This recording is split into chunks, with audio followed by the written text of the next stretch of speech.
வணக்கம்ங்க. நம்ம இந்த பொன்மலை வேலாயுதசாமி கோயில் பத்தி தான் இப்ப நம்ம பார்க்க போறோங்க.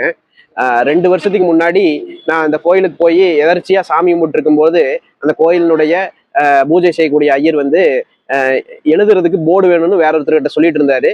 நாம அது நானே வாங்கி தரணுங்க அப்படின்னு சொல்லிட்டு 2 போர்டு நம்ம வாங்கி கொடுத்தோம். அதுல கீழே நம்மளோட ஃபோன் நம்பர் இருக்குங்க. அதை பார்த்துட்டு அங்க வர்ற பக்தர்கள் பல பேர் எனக்கு கூப்பிட்டு இப்படி நாங்க சென்னையில இருந்து வந்தோம், பெங்களூர்ல இருந்து வந்தோம் அப்படின்னு சொல்லி வெளியூர்கள்ல இருந்தெல்லாம் இந்த கோயிலுக்கு வந்து சாமி கும்பிட்டுட்டு இந்த கோயிலுக்கு ஏதாவது செய்யணும்னு எனக்கு கூப்பிடுவாங்க. நான் அந்த கோயில் நிர்வாகத்தினுடைய நம்பரை கொடுத்துருவேன். ஆனா ஒருத்தர் சென்னையில இருந்து வந்தாரு, அந்த கோயில சாமி கும்பிட்டு எனக்கு கூப்பிட்டாரு. கூப்பிட்டு இந்த கோயிலுக்கு எனக்கு இத்தனை மூட்டை சிமெண்ட் இறக்கணுங்க, நான் பணம் அனுப்பிச்சுடுறேன் அப்படின்னு சொன்னாரு. ஆனா நான் ஹார்ட்வேர்ஸ் கடை வச்சிருக்கிறேன், சிமெண்ட் வேணா நான் இறக்கி தரேன், ஆனா நீங்க அதுக்கான பேசுறது எல்லாமே நீங்க அந்த நிர்வாகத்திட்ட பேசிக்கங்க. நிர்வாகத்தினுடைய நம்பர் கொடுத்தேன். அவர் கூப்பிட்டு பேசினாரு. அந்த சமயம்னு பார்த்து ஒரு 20 நாள் அந்த கோயில்ல வந்து வேலை நிறுத்தப்பட்டிருந்தது. அதனால சிமெண்ட் இறக்கணும்னா அந்த கட்டியா இருக்க வாய்ப்பு இருக்குது, அப்ப மழை மேய்ஞ்சிட்டு இருந்துச்சு அப்படின்னு சொல்லிட்டு நிர்வாகத்துல இருந்து சொன்னாங்க. அப்புறம் பாத்தீங்கன்னா அந்த அமௌண்ட் என்னோட அக்கௌண்ட்டுக்கு ஒரு கிரெடிட் பண்ணி விட்டாரு. நான் கூப்பிட்டு ஆனா இப்படி 20 நாள் கழிச்சு தானே இறக்க முடியும், நீங்க அப்ப அனுப்பிச்சுடுங்க, நான் அமௌண்ட் திருப்பி அனுப்பிச்சுடுறேன் அப்படின்னு நான் சொன்னேன். ஆனா அவர் என்ன சொன்னாரு அப்படின்னா, பொதுவா சென்னையில இருந்து வந்து இங்க ஒரு பெரும் தொகையை அவங்க பணமா கொடுக்குறாங்க அப்படின்னா அவங்க ஒரு பெரிய பணக்காரரா இருப்பாங்க அப்படின்னு தான் நான் நினைச்சேன்.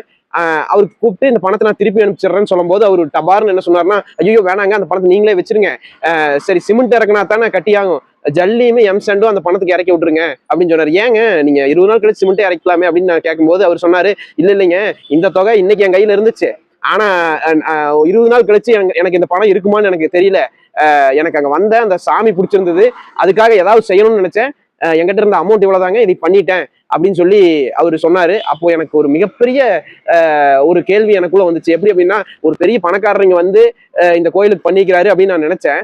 ஆனா சென்னையில இருந்து வர்றாங்க, இந்த கோயிலுக்கு சம்மந்தம் இல்லாத தூரத்துல இருந்து வர்றாங்க, இந்த கடவுளுடைய சக்தி பார்த்துட்டு ஏதாவது நாம கான்ட்ரிபியூட் பண்ணணும் அப்படின்னு சொல்லி அவரு ஒரு ஏழையா இருந்தா கூட தன்னால இயன்றதை கொடுத்து கான்ட்ரிபியூட் பண்றாங்க. அப்படி இந்த கோயிலை வடிவமைப்பதற்கு ஏழை பணக்காரங்கிற வித்தியாசம் இல்லாம எங்கெங்கயோ இருந்து வந்து அவங்களால முடிஞ்ச சக்திக்கு செஞ்சு இப்ப கோயில் மிக அற்புதமா உருவாயிட்டு வர்றதை பார்க்கும்போது மிக சந்தோஷமா இருக்குங்க. அவங்கவுங்க என்ன முடியுமோ கோயிலுக்கு போய் பார்த்து சப்போர்ட் பண்ணுங்க. நம்ம கிணத்துக்கிடவுல ஒரு பழனி மாதிரி, ஒரு செஞ்சேரி மலை மாதிரி இந்த கோயில் மிக பிரபலம் ஆகணும் அப்படிங்கிறதா என்னுடைய ஆசைங்க. நன்றி, வணக்கம்.